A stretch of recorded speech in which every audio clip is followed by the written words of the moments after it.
there's assholes in every industry, like obviously. Oh, I think I'm that Some one in this aren't industry. great. No.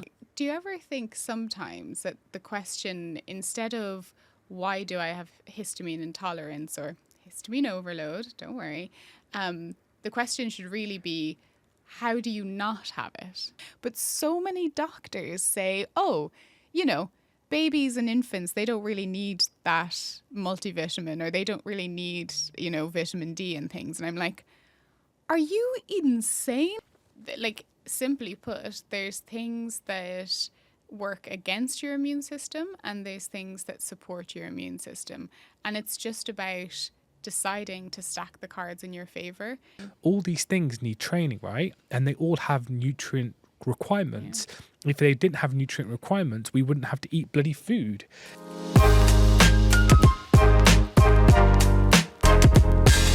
Can I just start by saying, like, oh God, I love coffee. I generally, you know what, right? I literally cannot get enough caffeine. And not caffeine, actually, it's just coffee. The taste of coffee is just, the way, you know, like it hits your tongue. It just tastes so goddamn good. Just makes you happy. It literally does. Look, it's any of our subscribers who are coffee drinkers. If you have any recommendations for coffee beans, can you just drop some in the comments below? Because and don't give me the supermarket coffee. Like, if there's anything online that you've seen or like somewhere abroad, I've really, honestly, just cannot get enough of caffeine at the moment. That actually would be really great to get. Yeah, no, that'd be caffeine. Really good to get recommendations. Although we have to point out the irony of asking for coffee recommendations in a place where a lot of conversation is held on histamine, and coffee is a histamine liberator. Although maybe we can, this probably isn't the video to get into it, maybe some other video, but just really, really briefly. Obviously, often you're told to avoid caffeine or coffee on the low histamine diet, or if you have histamine issues. But after a lot of experience and research and case studies, I would say in a lot of cases you still can have coffee, but actually it's the quality, how it's roasted, how old the coffee is. Mold in coffee is a really, really big issue. Oxidation, additives in coffee, particularly if you buy your coffee ground. I mean, I feel like I shouldn't be saying this because you're really the coffee guy. But yeah, that's just a total aside. But I actually think there's a lot of ways that you can have coffee, even if you have histamine issues. But the type and quality is very important. So with coffee, and people say, like, you know, why have I all of a sudden got histamine overload? Because stop calling it an intolerance, because it's not frigging intolerance. And if you watch our channel, you'll know it's one of my pet peeve names. But this kind of question came from our viewers and our subscribers, and who always have the best questions, by the way. We truly do, yeah. And someone said, well, you know, D&T, why did I even get this problem in the first place? And honestly, this like really gets me excited, this topic, because it's very, very, very, very, very, very interesting, people's responses. Because when we get calls from people on like the Toxrent side, people like, I remember one day I ate this food and all of a sudden I had this histamine rush and I had like a food poisoning. Or I got this specific, and when it came into my skin afterwards, a couple of hours later, I got a really, really bad histamine reaction and I didn't know what was going on. Or I was taking this specific medication and all of a sudden I had this histamine reaction. Or I was stressed out of my brain and I didn't have a great diet and all of a sudden this happened. And it never went away. And everyone can, if you look at the histamine community, this like community that's like very much growing community, everyone has this like story. And the stories are so funny because they're all very similar in what they're saying. They're very similar threads. Yeah, threads. It's always like that one day. And you know, even my like personal circumstance with urticaria, it was all down to like diet and stress and lack of sleep and exhaustion and not drinking enough water, because yes, if you are dehydrated, you will cause a histamine reaction. I think it culminated in that, but really when you're talking about histamine, generally speaking, you're it's inaccurate just to look at when it happened. For most cases I've ever come across, it's a culminative effect of different things over a very, very long lifespan that have brought you to a place where, you know, you're becoming different areas in the body are becoming a little bit weakened, a little bit weakened, a little bit weakened, and then It's okay though, T. Remember that 10-minute consultation with your GP they'll get all the information. it's not the doctor's fault. It's not the doctor's fault. It's the system. It's the system's fault. It is the system's fault. Doctors are great. We love doctors. We do love doctors, but do you ever? Go on. sorry, but it's the running joke, because that's, you know, I make the joke about that. It's because some of them are frustrating. If you actually do read some of the stories, there are a couple of stories where people are just like, they've been completely like gaslit. Oh, there's assholes in every industry. Like, obviously. Oh, I think I'm that Some one in this industry. No. You just come across as one. No, but I'm you joking, actually I'm are a joking. really nice person, just bad jokes. Yeah, terrible jokes. But no, go on. I was just going to say, do you ever think sometimes that the question, instead of why do I have histamine intolerance or histamine overload, don't worry, the question should really be, how do you not have it? Like, because we'll go into all of the different factors that can lead to histamine overload. But I think when you actually look at all of these different factors, sometimes I sit back and I think, gosh, the people that don't have histamine issues, like, what are they doing? Because in today's world, in the way we live, in the way we're raised, there's so many things assaulting our bodies and our immune systems and our health and all of the different pathways in the body. I sometimes wonder, I'm like, how do you get away with not having a histamine issue? The thing is, a lot of people, the reason why they don't have those histamine issues, should we call them, a lot of people actually don't know they're having them in the first instance, because there's a lot of like not really much education about it. It's only until you get like chronic conditions where that's where we notice that we have histamine. You'd be surprised. I think, you know, Tina in the video we did with her, she literally said when women come into a clinic with menopause, 97% of them will have underlying mast activation syndrome or histamine. But it boils down to two words we say: immune system. It's all immune dysregulation. You cannot change my mind or opinion on this. Look, I've been doing this for nearly over a decade, nearly 12 years, I think now. You are old. Yeah, I'm old. But that always comes in is it's an immune dysregulation. When the immune system is overreactive, that's what causes it. And get lost with your antihistamine. Like, your antihistamine is not going to treat or cure this or prevent the symptoms. They don't treat or cure histamine overload. I think they can be very effective in the very, very short term, where you're in a really, really bad place with histamine. You're trying to get your kind of thoughts together, you're feeling vulnerable, you're trying to gather information about how to combat this. I think that they can be useful in that case, just to give yourself a little bit of breathing room, but they're definitely not, a solution. I was going to say long-term solution. They're not a solution at all. They're just blocking the receptors. And long-term, they will actually lead to significant issues, not necessarily or just the antihistamine, but more so what not addressing the overload of histamine and all the other mechanisms and pathways is going to do to the rest of your body. But that's a totally aside the point. Well, so like, let me answer the question, as my old school teacher used to say to me, ATFQ, answer the question. The reason why you have this or have gotten this is because of the salt that's on the immune system, and your immune system's being overreacted. What will happen is you'll get colds, you'll get viruses, you'll get injections, you'll take medications, you'll eat the wrong food, you'll expose yourself to, alcohol, you'll expose yourself to different, bacterias. Use all the chemicals, you'll, perfumes, household products, different creams, spray deodorants. And Makeup, exactly what he's saying. plastic clothes. And what will happen is your immune system is expected to adapt to all of this. It's expected to deal with this. It's expected to train itself.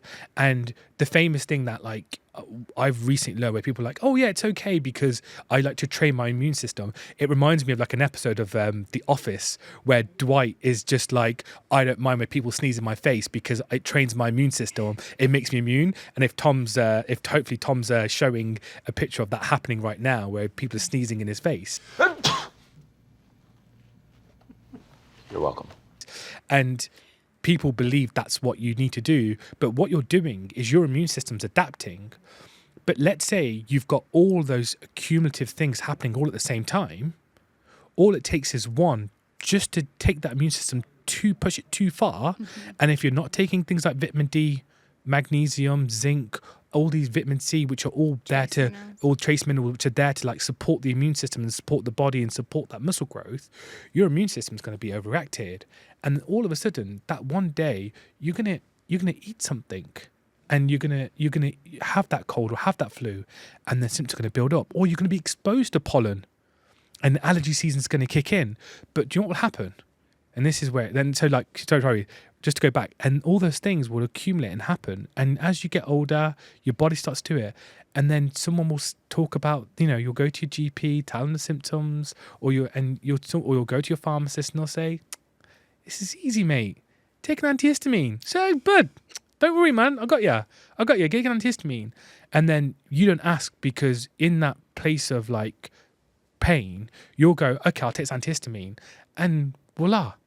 The receptor's turned off. Mm-hmm. Histamine's not attaching to it. And you're just like, I feel great. I can function. Solved. And because the receptor's turned off, that histamine's still accumulating. The immune system's still dysregulated. The immune system's still overreactive.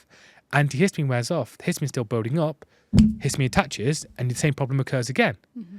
And then once again, what's happened? Immune dysregulation. The immune system's dysregulated. You'll then continue this path of constant antihistamines. Well, you go back to your doctor. You're like, yo, this ain't working anymore. Now I'm getting this symptom. And they're like, right, you need a different antihistamine. Oh, you they get need stronger. A higher dose. Yeah, they'll get stronger and they'll get stronger. And it's just, maybe you'll get a steroid in there sometimes. Oh yeah, a bit of, and then get a bit of TSW afterwards. Yeah. Often some topical, hydrocortisone cream. Yep. When you start getting that, urticaria or a skin issue or rash or something like that, which often will happen. And the cycle continues. There and you you're go. told that's a treatment. Yeah. So this is, and that's, just to reiterate what T said, like we're being sarcastic, but you can imagine in our position where we've seen this continuously over and over and over again. And sometimes I do feel like, I don't know about you, but I feel like sometimes I'm just hitting a brick wall with this like constant repeating the same thing over and over again. But it has just come to that point where I can only say this so much. Like you've watched, anyone who's watched all our videos and subscribed to our channel, and please do subscribe because we have a lot of this content coming out on specific histamine conditions. But it's still that one word. And Tom, put it on the screen: immune dysregulation. Mm-hmm. If you can not boost the immune system, because that's a load of bullshit. The term boost immune system and supplements is just a marketing gimmick. If you can balance the immune system, you can support it. And like, don't get me wrong, I understand the genetic aspect of it, where people talk about genetics, but you do realize mast activation syndrome, or MCAS, if it's a genetic issue, it would start from a very young age. It doesn't just turn on. So people who like say it's all about genetics. But also we know with genetics that, if you look into the field of epigenetics, it's very, very clear that your environment is what switches on and off these genes. There's a lot of genes that we all carry, I carry, you carry, that haven't expressed themselves because of the way we live our lives. If we change the way we live our lives, then those genes could express themselves. And that can be positive or negative. But I think I just want to round back to something you said, because I actually think you explained that beautifully. Because if it isn't coming across, it's histamine intolerance or overload can be a very difficult thing to explain, particularly when you're trying to support people in the treatment of it, because it's not clear cut. It's not like, oh, your blood sugar is this level, so now you officially have diabetes, or oh, your artery has this much cholesterol on it, so now you officially need to go on a statin. It doesn't work like that. As you said, it's why do I have histamine intolerance? Answer: immune dysregulation. But realistically, it's that ticking time bomb. It's immune dysregulation in most cases over several years, over most of your life, I would say, for the majority of people. There are occasions where you can get, in cases of extreme trauma or an extreme reaction, often sometimes to, things that go through a syringe, that can cause, a quicker expression of histamine issues or excess or immune dysregulation. But the reason that sometimes it can be so hard to pinpoint, and the reason that for most people you're kind of going along in your life and then you do something that often you've always done, but all of a sudden this time it's not okay, you get a reaction. Like so many people, it's like, but I've never had issues with pollen. And then all of a sudden you can't go out in the summer because you're sneezing and eyes watering. Or, oh, I've never had an issue with cheese, but all of a sudden you can't eat it without, getting urticaria all over your skin. That's why. Because it's been happening over and building and building and building. And you've just gotten to the point where your immune system's like, can't take it anymore. Done. Histamine excess. And this is it. And like the problem is as well, like we've used the term intolerance and talked about like we're being intolerant. It makes sense. And the thing is like the community has focused on food because we're able to control food. And when you start focusing on food and saying it's actually down to food, right? I'm not saying that like it's not food, but what I'm saying, it's not just about the histamine in food, it's about the chemicals in the food. But what I'm also saying is this story of food is being given as like this is the reason why, but that's just bollocks. Because if you look at if it was food, right, all the people that are doing the low histamine diet would be cured. They'd be better. Yeah. But we know that it's not the food. Like, yes, they come off those histamine foods. It can support them. Temporarily, you can feel better. But that's because of a leaky gut. That's because the immune systems, there's mast cells that line the entire intestinal lining, and the IgE, the antibodies, have been programmed to attack. They've been programmed to react to those foods because the immune system's dysregulated. And the immune system thinks it's bad. Look, this is one of those videos where I think we've done a lot of deep dive into what causes it, right? Mm-hmm. All I'm going to say is this. My answer to this is simple. This can be reversed. This can be repaired. A leaky gut can be repaired, and it can be done. And no, low histamine diet isn't the answer. Yes, vitamin D. Yes, a histamine binder like Toxaprevent will repair and reverse and repair the leaky gut and bind to the excess histamine. They're two main things. Yes to trace minerals. Yes to electrolytes. And if you are going to do the low histamine diet, do it, no problem at all.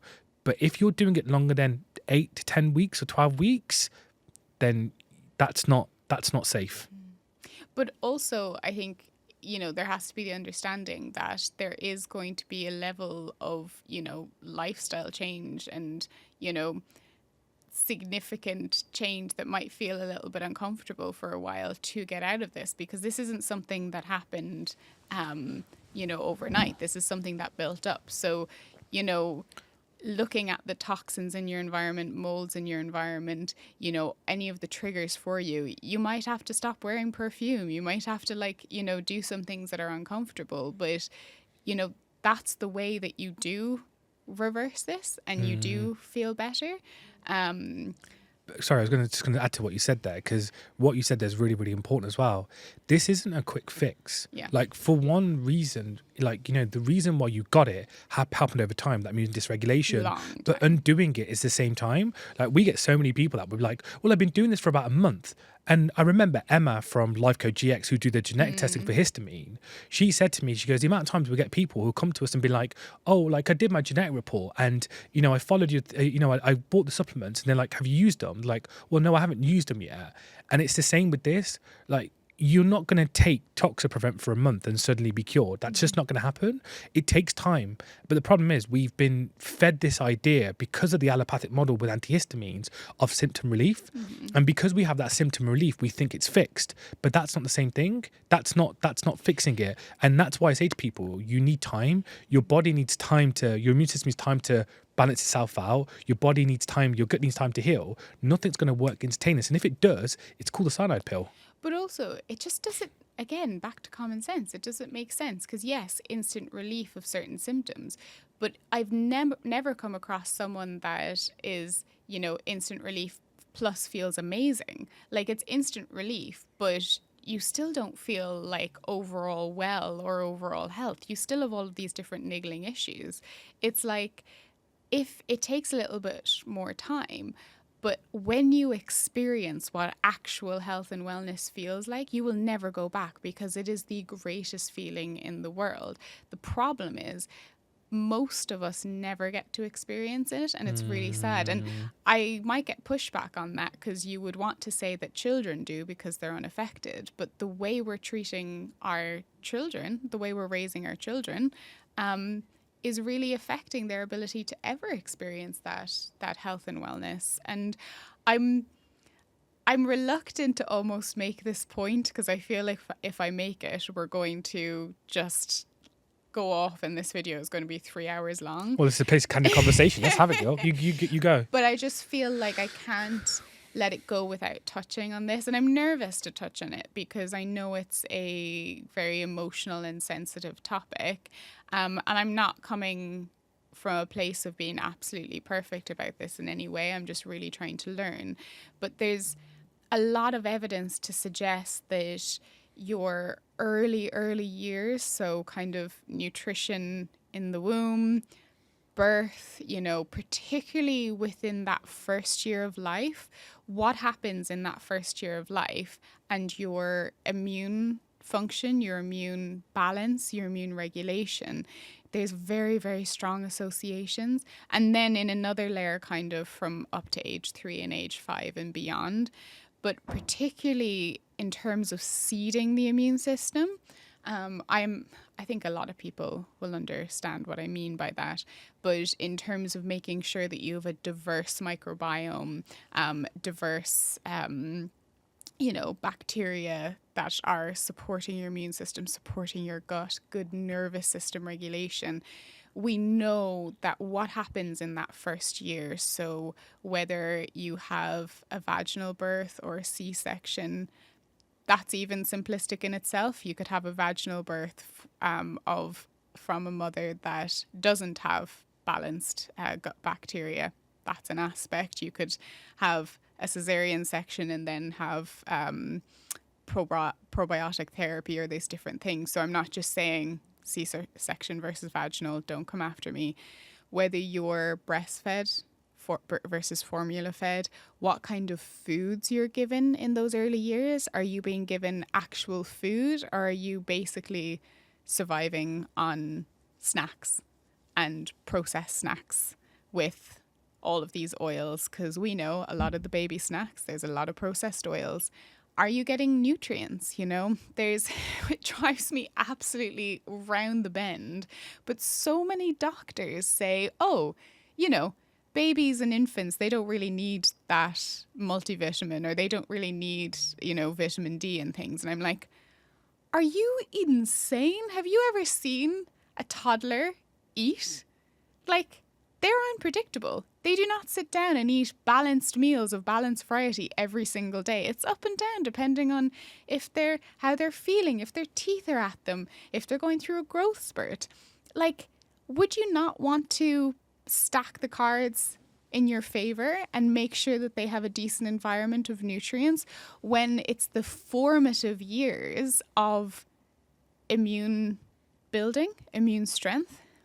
I'm going to stop my rant there. There's so much to go into. You know, I've really been researching this area a lot since we've kind of come into our family years. But it's something to think about. It's not the only thing you can, there's lots of cases where you can pull it back later in life, but we do know that is foundational. So please take that seriously.